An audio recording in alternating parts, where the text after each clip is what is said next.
بسم اللہ الرحمن الرحیم۔ السلام علیکم ورحمۃ اللہ وبرکاتہ۔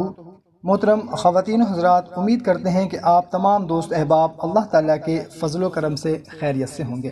محترم سامعین، اگر آپ یہ مختصر سا وظیفہ کر لیں دن یا رات میں تو اللہ تعالیٰ آپ کو صحت عطا فرمائے گا، محتاجی کی زندگی سے بچا لے گا، جسم کی ہر اس تکلیف سے بچا لے گا جس میں آپ اپاہج ہو سکتے ہیں، مفلوج ہو سکتے ہیں، معذور ہو سکتے ہیں۔ اللہ آپ کو ان تمام پریشانیوں سے محفوظ رکھے گا۔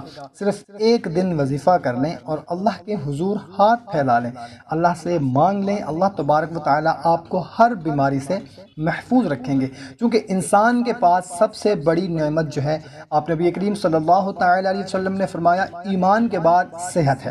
اس لیے آپ نبی کریم صلی اللہ تعالیٰ علیہ وسلم صحت کے لیے دعائیں بھی فرمایا کرتے تھے، یہ اکثر دعا فرمایا کرتے تھے کہ اے اللہ موت تک محتاجی سے حفاظت فرما۔ اس لیے جب انسان اپاہج ہو جاتا ہے، مفلوج ہو جاتا ہے، تو پھر انسان کو بہت تکلیف ہوتی ہے اور تمام لوگ اس سے تنگ آ جاتے ہیں، عاجز آ جاتے ہیں، اور آپ نے خود دیکھا ہوگا، اللہ معاف فرمائے، جو معذور ہیں وہ کس طرح زندگی گزارتے ہیں۔ باقی لوگوں کے علاوہ یہاں تک نوبت آ جاتی ہے کہ ان کے گھر والے بھی ان سے دور ہو جاتے ہیں۔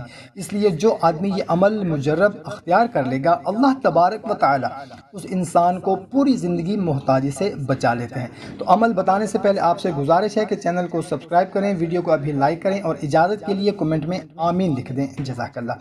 تو آپ کسی بھی دن یا رات میں صاف ستھرے کپڑے پہن لیں، وضو کر لینا ہے، اور اکیلے میں اتحیات کی شکل میں بیٹھ جانا ہے، اور اول و آخر آپ نے 3 مرتبہ درود ابراہیمی پڑھنا ہے، اور درمیان میں آپ نے سورہ روم کی آیت نمبر 30 میں آپ کو سکرین پر بھی دکھا دیتا ہوں، فطرۃ اللہ التی فطر الناس علیہا لا تبدیل لخلق اللہ ذالک الدین القیم ولکن اکثر الناس لا یعلمون۔ سورہ روم کی آیت نمبر 30 کا صرف یہ حصہ آپ نے 101 مرتبہ پڑھنا ہے، اور اس کے بعد اللہ کے حضور دعا کرنی ہے۔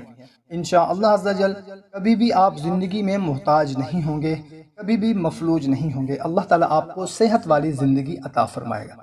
ویڈیو اچھی لگی ہو تو اپنے دوستوں کے ساتھ لائک اور شیئر ضرور کریں، جزاک اللہ۔